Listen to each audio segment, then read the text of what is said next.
Hey you guys, we're back. My name is Aaliyah. Hi, I'm Dia. This is Dia, and we are here today for season 2, and this is called LIL-BIG Bible Studies, which I'm very excited about. Pretty much this is for those people in my life who I feel like are either a big sister or a little sister, like a mentor or a mentee, spiritually, and just people of the faith that I really look up to. Or honestly, we're all kind of learning, and I feel like the best way to learn is in step with one another, and so that's why this is happening, and I'm excited that Dia agreed. I asked her on New Year's Eve day in the car, and when I asked her what she was interested in studying, she said King David, and honestly, King David wasn't on my mind originally, but I was like, what a good person to study in the Bible, because he was a man after God's own heart.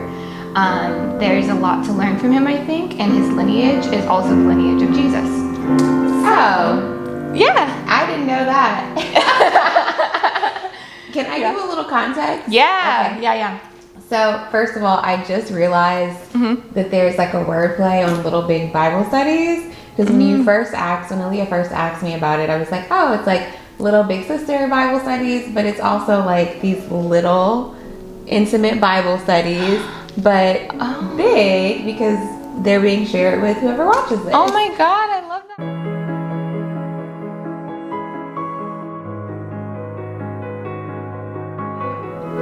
Brought up King David because a few months ago I was at a prayer service, and I asked for prayer, and the woman and her husband that were ministering there, as they were praying over me, they started mentioning King David, and I realized that I didn't know much about him, and I've just been curious to learn more about King David.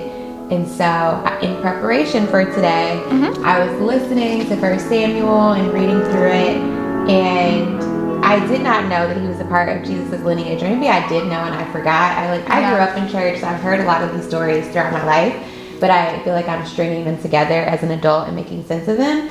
And as I was listening, I heard where it says that David tells Jonathan to tell his father that he's gone back to Bethlehem, to the land of his family. And when they mentioned Bethlehem, I was like, oh, he's from the same place that Jesus is from. But I didn't put all of that together. So that's a little revelation we're having already. Yeah, I mean, again, we're all learning, and I am not an expert on King David at all, but it was cool because it gave me an excuse to learn more about him. And so this week I was doing some study on just his life, and even him before he was a king, because he had this whole chapter of his life when he was a shepherd boy, and that actually was really his character building. I think that's where he learned to care for other people, and so he was good at being a shepherd as a king because he already had all of that kind of training beforehand. I think I'm going to turn off the music because it seems like it's kind of getting loud, and then it'll be like, so we're going to just do a little bit of free talking about King David and some of the things that we've learned, and then we'll go into some questions that we have. But I will say that I feel like you were talking more about because you were talking about Saul, and that's kind of the beginning of his kingship, and I think I'd like to talk about the end of his kingship. Okay. So what is the part that you found the most interesting as you were reading Samuel? That's a great question. I think there was so much, honestly, that came up. Yeah. I am someone that sometimes when I read the Bible, I'm like, this is overwhelming. But through reading Samuel, it really did read like a story to me. I felt like there was so much context in just the beginning, and how it before we even meet Saul, we meet Samuel, and we see how he came. It just felt like an origin story, and showing you how all of these characters are connected. One of the more interesting things is how Saul became jealous of David, And he let himself be overtaken with envy to the point that he wanted to kill David. And he didn't care that his own son had become like a brother to David and had advocated for his life more than one time. He was just very determined. And I think the other interesting thing is a couple of times it says that an evil spirit came into Saul's house. Like every time he kind of backed off of wanting to kill David, this evil spirit came upon him, and suddenly he was charged up again to go after David. And so I thought that was interesting because he had taken David under his wing and like had given him an army, and David won all these battles for him. David had done everything to like please Saul. He was a musician and like played for him so that he could have like peace of mind towards the beginning of the story. And David was really just like a servant of Saul. He never seeked to like come after to come after Saul's throne or to overthrow him or anything like that.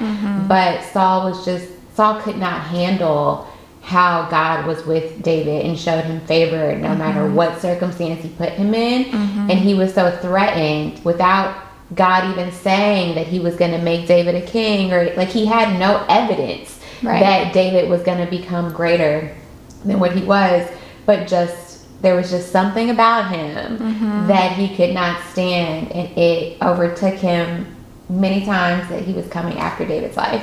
The fact that the evil spirit came from the Lord. Yes. Which was so weird, right? I didn't say that because I was like, when I heard it, I was listening to the Bible. And when I heard it, I was like, that can't be what they mean. Like, it's an error. You know? And I was like, I have to do more research because I had never heard anyone say that before in church. I never read that before. And in fact, it brought up a scripture that I was exposed to in church a week or so ago from Luke, where it talks about the light and darkness and how there being no darkness in God. And so I was like, well, how is there an evil spirit coming from God? Yeah, it's so weird. And like, honestly, I don't completely understand it even now. And I'll put the scripture up in the wherever, like probably here, just so that you guys know we're not making it up, because it truly is startling to read. Like, how can something evil come from something good? I think that I still am trying to understand that for myself, because it also reminds me a whole different story. But when Moses was freeing the Hebrew people from the Egyptians, God also hardened Pharaoh's heart. And so it's interesting, why does God do these things? And to be honest with you guys, I still don't completely know, but I do wonder, something that I've heard in Bible studies that I've done with other people is, and this is like a theory, that the enemy, where evil things do come from, he is limited in what he can actually do. And basically God gives him permission to do things. My thinking is that the evil spirit, though it was from God, maybe it was like God saying, okay, you can send this evil spirit upon, like giving the enemy permission. Or it could be that unfortunately, God left Saul. Saul was terrified of David because the Lord had forsaken him, and he knew that the Lord was with David. And so I kind of feel like Saul had exposed himself to the wrath of God, in a sense. And, I don't think that God hated him, because Saul was no longer operating for God in a good way. Unfortunately, he was he was still serving the prophecy, still serving the kingdom, but in a negative way, because we're all here because of Jesus's legacy. We're all here for God's ultimate purpose, and we can either be on the good side or the bad side, I think. Yeah, that makes sense. As we were talking, a couple of things, a lot was racing through my mind. And one of the things is how in 1 Samuel, before we get to Saul being king, we're following like Samuel's lineage. And Samuel, the people are basically, there is no king. And the people are petitioning Samuel's getting like up in age. They don't like his sons, and they're petitioning him to appoint a king to take over. And when Samuel like has feelings about what the people are asking, and initially I thought, oh, he's having feelings because they don't want his sons to lead. But as I continued to read, it was revealed that it wasn't so much about his sons. It was more so that they intentionally didn't have a king because God was their king. And in them asking for a king, they were forsaking God and kind of saying like that wasn't enough, that they needed a man to preside over them and protect them from their enemies. So with Saul even being appointed as king, that was already kind of like evil, because he was only appointed as king because the people had said they wanted a king instead of just honoring God as their king. So Saul was sent to them to be like, God allowed him to be appointed as king, but only because the people had forsaken God. Yeah. So he was already kind of like an omen from the start. And he came from another, I'm going to use the word tribe, but I don't know if that's the right vernacular to use here. Sorry. He came from a different tribe than Samuel was from. So he was already like kind of displaced, and it, in some ways, like it sounds a little bit cruel because Saul essentially ended up being like a pawn in this like overall plan. And I'm still reading through all of it, but yeah, so I was thinking about that, like how the reason why Saul even rose to power wasn't necessarily in line with God's will. It was man who wanted a king. Exactly. And then that was like, okay, I'll give you Saul because you guys want it so badly. Exactly. Yep. And God, even in the mercy of God, God gave Samuel a prophetic word to take back to the people. He didn't just say, okay, they want this thing that's outside of my will, they can have it, and so be it. He told Samuel, go back to the people and tell them that if I give them a king, this king will take their sons and make them a part of his army. He'll take other sons and make them servants. He said all of the things that would happen if Saul was appointed king as a warning, and still gave them free will choice. And the people chose their fate. So Saul was fulfilling this prophecy that God had warned against. I see. So while the scripture does say that the evil spirit came from God, the origin of all of this, of them even being open and exposed from this, is them being disobedient to God. Wow. And not heeding his warning. I feel like it also kind of sheds light as to why this evil spirit came on him from God, because when you initially hear that, you're like, huh? Yeah.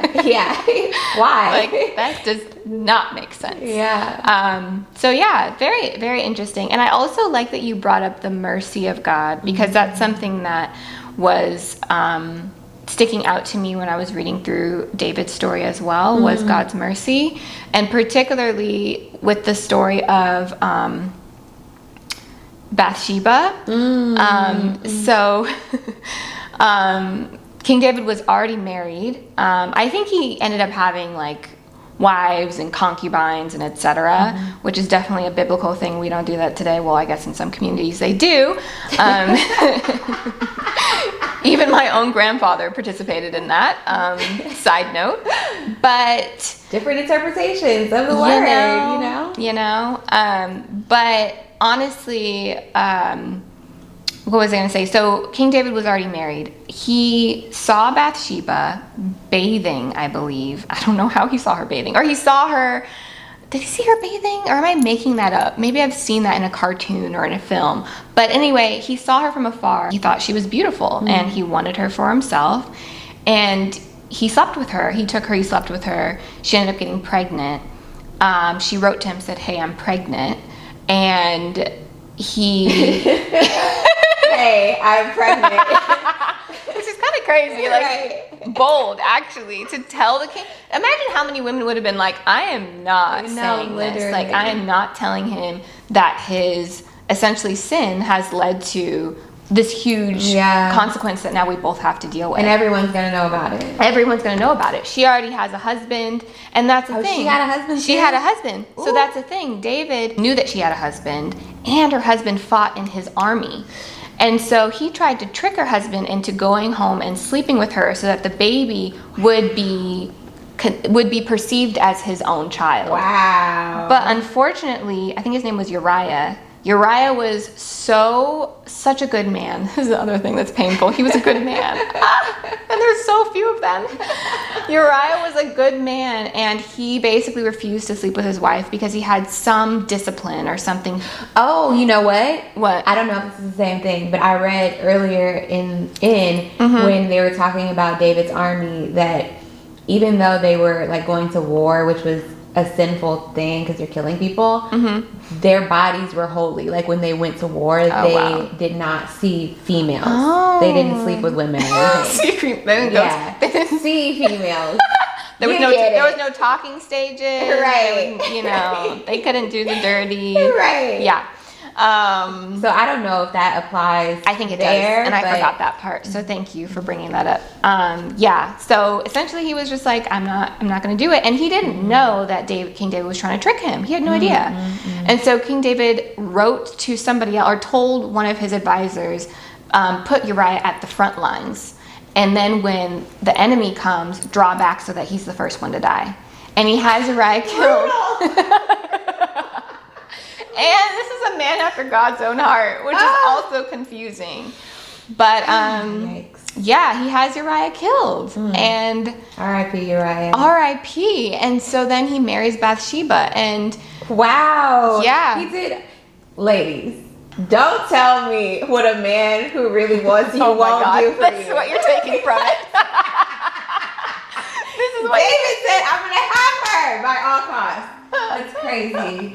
Yeah, I mean, in one way, you could take that as I don't know that's what God, that is not what God was trying to say. That's my flesh speaking, but But I do think that a man who really wants you will go to great lengths, and sometimes not good ones. But in any case, yeah, he kills Uriah, marries Bathsheba. God sees this because he sees everything, and he's very upset. And the punishment, it's crazy. He has this person come to David and tell him this story, like this parable, and essentially he says that there's a man with a sheep, or a man with a sheep who loves the sheep, cares for the sheep, takes care of the sheep. There's another man who has tons of sheep, right? But the one who has tons takes the man's one sheep and I think slaughters it or something like that. And David's like hysterical, like, whoa, that's terrible. Like, why would he do it? Why would he do such a thing? And the man's like, you are that man. Like, you took the, yeah. Oh my God, I just got chills. I know. Yeah. That's so powerful. He calls him out and he's like, you are that person. Oh. And then God's punishment is that the baby that he has with Bathsheba dies. And that is the punishment. But in God's mercy, he gives him another child. And it says that God loves that child. And it's so interesting because it's like, yeah, losing a child is honestly, it's devastating and heartbreaking, right? So that was huge. Like that was not a little payment that he had to pay, that was big. And then he gave him another child, that it says God loved that child. And I'm pretty sure that child was in the lineage of Jesus, but I might be wrong, but yeah. As you say that, I just want to point out another pattern I'm noticing throughout this book. So Samuel's mother had to sacrifice him. Not sacrifice like he didn't die, but Samuel's mother, you're right, she couldn't have children, and it says that her womb was shut up by God, and her husband would go make these offerings and sacrifices to God every year. The entire family would go.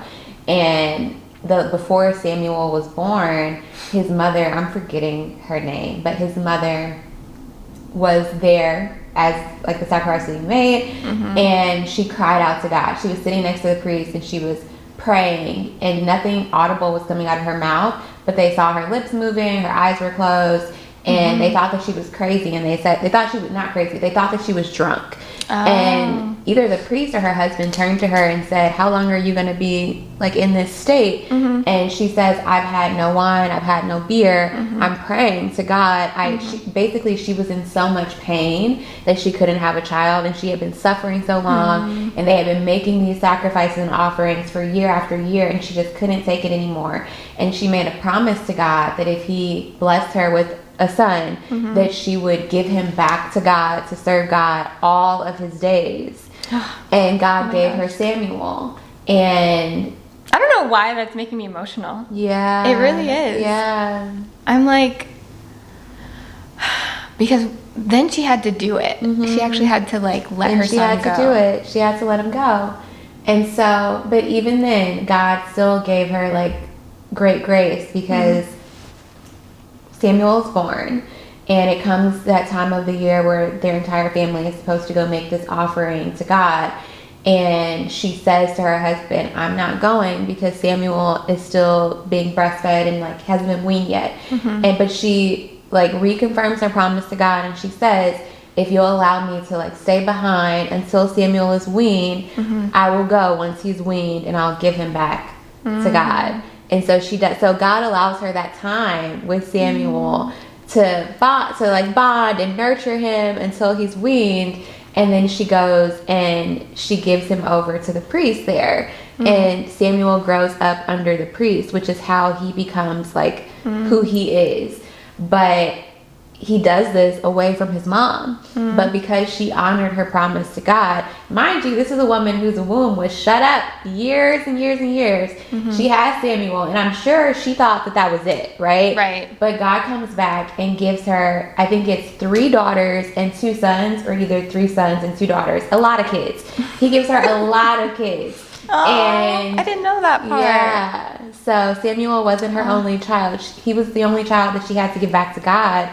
But because she honored what she promised to God, he blessed her in that way. And she bore a lot of children that she got to mother.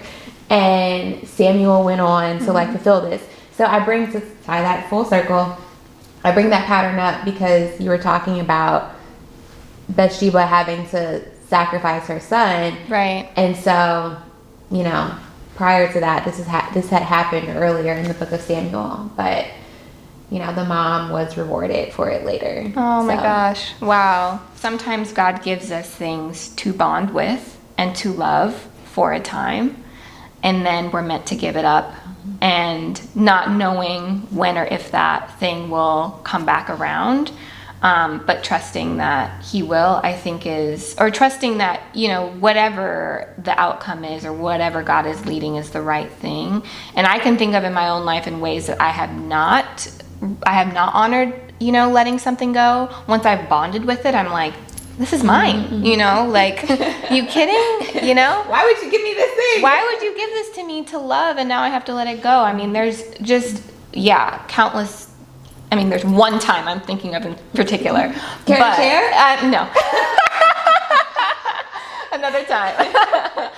But I just feel this sense of like how beautiful it is to obey God. And I think it's funny that you even say care to share, because I'm a sharer. Dia knows I'm a sharer. But for some reason, I don't feel like this is the time to share this particular story. However, I do know that the lesson from it, obeying God is always the right thing to do, truly. And holding on to it can actually cause it to spoil. And that's a word. Yeah. Holding on to something past the expiration date will cause it to spoil. And I've experienced that in my own life. And I actually want to do a study on there's someone else in the Bible who did that, basically stayed in a place longer than he was supposed to stay. And I can't remember the name of this person, but my cousin was telling me about this earlier. Basically, he was in a town and the people loved him. They loved him there. But God told him to leave, and he didn't leave because he was like, they love me here. So he stayed, and he stayed past his expiration date. And by the time, then they were throwing stones at him. They hated him, basically. So from loving him to hating him. And it's just so important to listen to God's word and in the timing that he tells you to do it. Yeah. When God tells you to move, Yeah. you got to move. Yeah. I've learned that a few times in my own life, and how overstaying your welcome in any place or any season of your life just brings more heartbreak than if you let the thing or the place go when you're told to do so. And I think it's hard for us as humans to let go of things that we bond and attach to. It's hard for us to let those things go, because when you love something, it feels like you'll never love anything again the same way. It feels like those feelings you're having about that thing or that place or that experience are unique to that one like moment in time. And it's because, you know, we can't see the future. We don't know what God is going to fill our cup back up with if we let this thing go. All we know is that we're going to be void of this thing that we're attached to and we love. Right. But in my experience, it has it's when I've let go of things that mean so much to me that I receive even more. And sometimes it is a quick thing, sometimes it's not a quick thing. But in both cases, whenever I've gotten to the other side of that and my cup has been filled back up again, I look back on the thing I had before and I'm like, that doesn't even compare to the thing that I have now. Yeah. Jumping into our last segment. We made it. We've made it this hung far. around this long. Thank you. Yeah. So you must be enjoying yourself, which means come back next time. Yeah. So we just have a few questions to discuss. And we may not touch on all of them, but here is one that, you know what? Because I think we already talked about the Lord's mercy a bit, unless we want to go deeper. We can circle back. So you want to go deeper? Oh. I want to talk about the Lord's mercy a little bit more. Okay. We'll see. Well, yeah, we'll circle back on that. But, you know, I wanted to read 2 Samuel 23, which is David's last words before he dies. And I thought it was just very, like, poignant. And there's some takeaways, some thoughts that we might have. 2 Samuel 23, 1-7. These are the last words of David, the declaration of David, son of Jesse, the declaration of the man raised on high, the one anointed by the God of Jacob. This is the most delightful of Israel's songs. The Spirit of the Lord spoke through me. His word was on my tongue. The God of Israel spoke. The Rock of Israel said to me, the one who rules the people with justice, who rules in the fear of God, is like the morning light when the sun rises on a cloudless morning, the glisten of rain on sprouting grass. Is it not true my house is with God? For he has established a permanent covenant with me, ordered and secured in every detail. Will he not bring about my whole salvation and my every desire? But all the wicked are like thorns raked aside. They can never be picked up by hand. The man who touches them must be armed with iron and the shaft of a spear. They will be completely burned up on the spot. You know what's a little bit confusing for me? It seems like, because there's a quotation mark at the end of grass. So I'm like, are those David's words, or is the second part David's words too?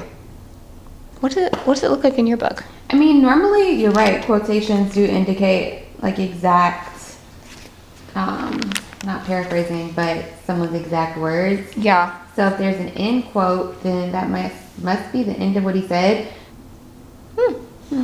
Well, What it kind version of. are you reading? This is CSB, Christian Standard Bible. Okay. Which one's yours? New and Living. NIV. NIV version. I said. Wait. New and Living. That is not the right. That's not what that abbreviation stands for. This is so embarrassing. No. It's I probably said that New because this is International? the book of life. Okay, that's why I said it. This is the book of life. So in my mind, it was the New and Living. When we make up things and say it with confidence. Full confidence. You didn't even look. I said, oh yeah, this is New and Living. No, this is the New International version. Got it. International. Thank you for the correction. I mean, you said it so confidently, I went with it. I did not doubt you for a second. That is a bad talent of mine. Okay. I was like, oh, yeah, that makes sense. But as I was sitting here, something was like, that's not right. You're like, So, thank God I looked. Okay. Yeah. I usually read King James. Yeah. But when I'm having trouble understanding King James, I flip to NIV. Yeah, I think King James is the one that I would maybe typically go to as well, but it's the one that's kind of like still like Old English, right? It's like thee and thou, and that can be a little bit like hard to follow sometimes. Honestly, I think there was really just one part in there that stood out to me, which is the one who rules the people with justice, who rules in the fear of God, is like the morning light when the sun rises. And it just, I mean, I think this kind of sums up King David's rule or kingship in a nutshell. Is he was a leader and he was the king, but he knew he had a king that ruled over him. And I think because he didn't abuse his power, he was the most beloved and successful king that we know of. I mean, King David. I just thought that was so eloquently written. Yeah. It's like, wow, David was a poet. Like, no wonder he was getting all these women. Literally. But I mean, it was just, it painted such a like just clear, pretty picture. And he was also like clearly confident because he's ultimately saying like, I know I'm good because look at what happened over my life, and like look how but it doesn't reek of arrogance either. Like he's just speaking like as a matter of factly. But yeah, I know that part where he says, will he not bring about my whole salvation and my every desire? I was like, okay, say that then. He's like, I did the thing, okay? Question to you, Dia. What does the study of King David say about the nature of God? It says a lot. Why did you take on this hefty question? Yeah, okay. The funny thing is, when I looked at Aaliyah in her eyes, I knew that like a big question was coming. But I didn't imagine it'd be that great. You did look at me with a certain look. I was like... All right, what does the study of David say about... Or just like one of those things. Yes. Yeah. I can say this because I think, as I mentioned when we first started recording, I just started reading 1 Samuel from the beginning. So I haven't made my way through the entirety of David's life, but I think the story of Samuel, although it talks about more than just David, it like sets up the stage for how God's going to move and like why all of these people and events are lined up in the way that they are. And the story starts out with there being like prophetic words about all of these people that would play a key role in who David comes to be and what's done throughout his life. So I think the thing that I'm taking away so far about the nature of God is that everything that he said he would do, he does, good or bad. And I won't say good or bad. I take that back. Everything that looks to us as humans as good or bad, whatever God said he would do, he did do it. And the bad things did not come without warning. They did come with warning, and that even in there being prophecy, like there was still free will given to people, and God gave them like the freedom to choose. And I think it also illustrates how being obedient to God comes with certain protections. Like when David was faced with the Philistine, I'm sure that he was afraid. like, who wouldn't be afraid of what he was faced with? And all he was given was some flat stones. And this other man was like armored up and huge.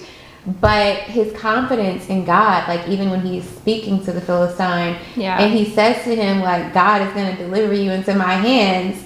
I mean, looking at what he had in his hands and looking at what the other guy had in his hands, for a day, I guess David was just confident from day one. Now I know. As you were saying that, I was like, wow, really started from the bottom and always had the same level of confidence. Yeah. But I think it came not from himself, but like his confidence in God. Mm-hmm. And I think that it's just illustrated so clearly that in his obedience, God did deliver this man into him. Again, he did what he said he was going to do, and he protected David. And even in David, at first David didn't know that Saul was pursuing his death, but eventually he did. And even in navigating that, he had to exercise some boldness, because even when David essentially like flees. There's a feast happening that he's supposed to be a guest at for Saul. Yeah. And he makes the bold decision not to go. And I mean, of what I know of like kings and kingship, when you're invited somewhere by the king, like you're not just invited. It's really like an order for you to be there. And so for David to be like, I'm good, y'all enjoy. Yeah. And tell your father that I've gone back to my homeland to be a part of a ceremony there. Yeah. Like, he's kind of sending a message to the king, too, of, like, I know what you're up to. And, like, I'm not just gonna deliver myself into you on a platter, you know? Right. And so I think through all of that, David was, like, being obedient to God and exercising a level of boldness because he knew that God was with him. And, so I think, to tie it all together, I think what I'm seeing about the nature of God is that he does not lie. When he says he's going to do something, he does it. That when bad things do happen, they don't come without warning. Normally God sends a warning. And he also gives you free will to choose. And that obedience comes with protection and reward. Ooh, my gosh, that was like a 5-star answer. Thank you. Very well rounded. Thank you, Holy Spirit. Yeah, that was a good answer. Wow, I mean, we could end it right there, but I also feel like if I don't say something, I'm being a little unfair. Yeah. What is your... what are you taking away? I think the really beautiful thing about our study today has been that a lot of the context I was able to provide was earlier in David's life and kingship, and you had a lot of context for the end. So bringing it together, we were the sum of each other's parts. We were each other's compliments today, which was great. Gosh, I mean, you already touched on such great things, but it really, for me, it was God's mercy. That was like the big one, and that God, he does. What's the word? I don't want to say punish, because I also feel like punish is such a harsh word, and I think Christians sometimes are very like fearful of God's punishment, but really it's like I mean, there's grace, right? But for example, with Bathsheba, like he did take away the first child, and I think about it too. I mean, had he not taken away that first child, would David have really learned his lesson? Maybe not, you know? Maybe he would have kept going around destroying people's marriages, sleeping with, you know, people, and then killing their husbands. And that's not good. Taking what he wanted, you know? Which wouldn't have been good for his character. And I think that the thing about King David is that he was a man of good character, and I think he had the character that he had was because of God, and because God dealt with him. He made mistakes. He convicted him. You know, he gave him a consequence, but his mercy was so good that he then would bless David, and his kingship was a good one. I mean, he had love, I think he had riches, like he was a very successful king. And to that point, I think that's probably why David also had so much confidence was because he saw the leaders that came before him fail so greatly, and God allowed them to fail. So I think in seeing the success he was able to have, he knew that he wouldn't have been able to have that success if God wasn't pleased with it. Right. That's very true, because he saw what happened to Saul when God left Saul, and he was like, not me. Yeah, no, literally. Yeah. And I feel the same way after reading King David. I'm like, okay, let me make sure God's on my team. Right. And I am with him. Yes. Every step of the way. So thank you for joining us. Sorry, yes. I had one other thing that came up while you were speaking about punishment and the wrath of God. Yeah. And I think a lot of times, like, there is a level of fear that a lot of Christians kind of have. And sometimes I think that we don't talk about the wrath of God enough. I think that a lot of the times people love to say God is love. And he is. He is. Yeah. But I think people apply that so widely. And as you were talking about his mercy, I just had the revelation of, like, the mercy doesn't exist without there being wrath, right? Because then what is merciful from what? Merciful for what reason? Right. Yeah. And I mean, the word does say that, like, we are supposed to fear God. And I think there is a healthy amount of fear that you can have. But I think the danger in, like, not talking about the wrath of God is that when bad things do happen, we're so quick to say, oh, it's the devil, or God wouldn't want that to happen because it's this, what we think is a bad thing. But we do see throughout these stories that, like, there were a lot of quote unquote bad things that happened that God did allow. And so I think, it's what's the word? There was a word that I learned in, like, religion classes. I went to Catholic school in high school, and it starts with a D. Maybe you know it. Duality. Oh. We talked a lot about duality because you see it a lot in the Bible. You see these moments of, like, God's great love and this great wrath, and how they both exist simultaneously. And it's the duality of, like, of life and everything that God has created. In order for there to be joy, there has to be sadness. In order for there to be mercy, there has to be wrath. Like, and so I think as Christians, sometimes we struggle reconciling how those two things exist in the same God. But I think if we look to nature and everything around us, it does show us that duality exists in all things. And if duality exists in all things, then it also exists in God, our creator, who's created all of these things. That makes so much sense. That was a good point. Really good point. And I think too, touching on the duality piece of, like, I also think that sometimes, or not sometimes, but maybe in all times, that God's love is in his wrath. It's like you think about a parent when they discipline their child. It's not because they hate their kid. They're disciplining them because they love them. And they don't want them to do it again, because in doing so again, they could really hurt themselves. And in some ways, they might die. In some instances, they could die.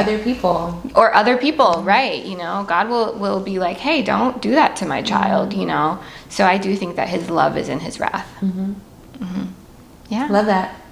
Well, thank you for joining us. This was a really good session, and it was a really great what's the word? It was a really great way to kick off the season. I think that it was wonderful. It was. This was really beautiful. Thank you for having me. Thank you for letting me share.